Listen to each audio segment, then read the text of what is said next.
اسلام کی پاکیزہ تعلیمات میں جہاں ایک طرف عقائد، عبادات، معاشرت و معاملات اور اخلاقیات و آداب کے اہم مسائل پر توجہ مرکوز کی گئی، وہیں زندگی کے لطیف اور نازک پہلوؤں پر بھی روشنی ڈالی گئی۔ اخلاقی حدود میں رہ کر کھیل کود، زندہ دلی، خوش مزاجی اور تفریح کی نہ صرف یہ کہ اجازت ہے بلکہ بعض اوقات بعض مفید کھیلوں کی حوصلہ افزائی بھی کی گئی ہے۔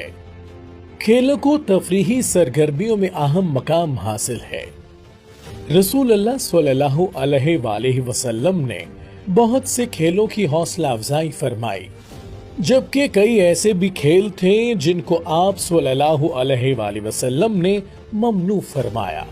سیدنا سلمہ بن اکوہ رضی اللہ تعالیٰ عنہ بیان کرتے ہیں کہ ایک بار ہم رسول اللہ صلی اللہ علیہ وآلہ وسلم کے ہمراہ سفر میں جا رہے تھے۔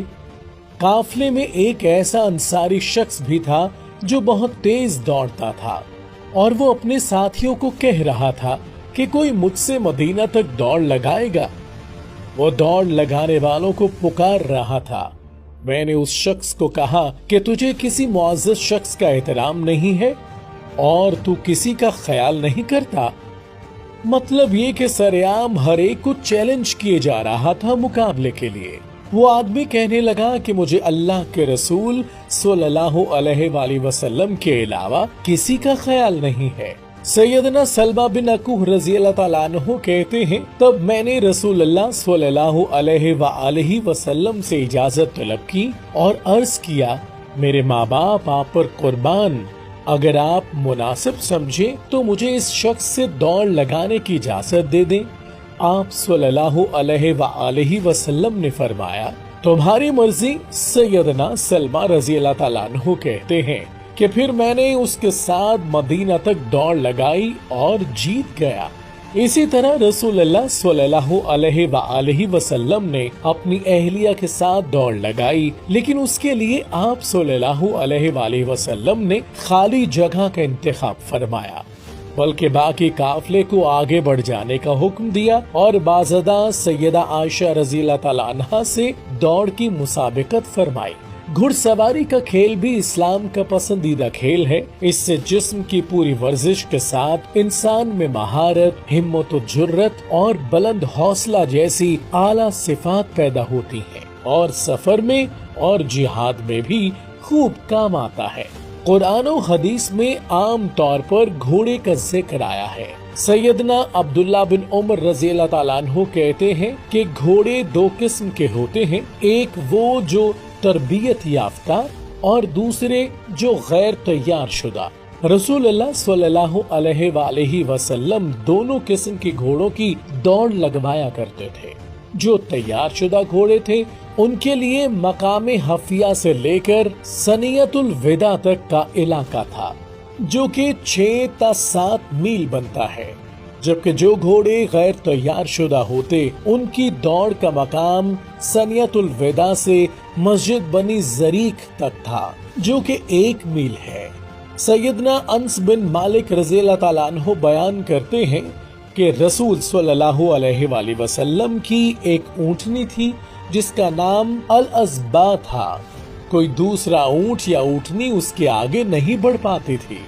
ایک دفعہ ایک بدو اپنے اونٹ پر آیا اور اس نے ازبا سے دوڑ لگائی تو رسول اللہ صلی اللہ علیہ وآلہ وسلم کی اونٹنی سے آگے نکل گیا۔ یہ بات مسلمانوں پر گراں گزری۔ وہ کہنے لگے، الازبا مغلوب ہو گئی۔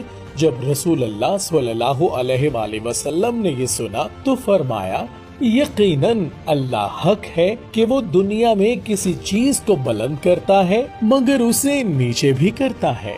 نبی کریم صلی اللہ علیہ وآلہ وسلم نے توانا و تندرست مومن کی تعریف فرمائی ہے۔ آپ صلی اللہ علیہ وآلہ وسلم کا ارشاد گرامی ہے، کمزور مومن کے مقابلے طاقتور و توانا مومن بہتر ہے اور اللہ کے نزدیک زیادہ محبوب ہے۔ حدیث میں قوت سے جسمانی قوت کے ساتھ ساتھ ہمت، حوصلہ، شخصیت اور ارادہ بھی مراد ہے، تاکہ اس کے ذریعے بندہ عبادت اور جہاد کے تقاضوں کو پورا کر سکے۔ کشتی اور کبڈی میں ورزش کا بھرپور سامان ہے۔ عرب کے ایک مشہور پہلوان نے رسول صلی اللہ علیہ وآلہ وسلم سے کشتی کی تو آپ صلی اللہ علیہ وآلہ وسلم نے اسے کشتی میں پچھاڑ دیا۔ مذکورہ تمام کھیل چونکہ احادیث سے ثابت ہیں، اس لیے ان کے جواز یا پسندیدہ ہونے میں کوئی کلام نہیں ہو سکتا۔ جہاں احادیث میں تفریح اور کھیلوں کو پسند کیا گیا ہے، وہی بہت سے ایسے کھیل ہیں جن کی احادیث میں صریح ممانعت کی گئی ہے، جیسے نرد یعنی پھانسے کا کھیل، کبوتر بازی اور جانوروں کو لڑانا شامل ہے۔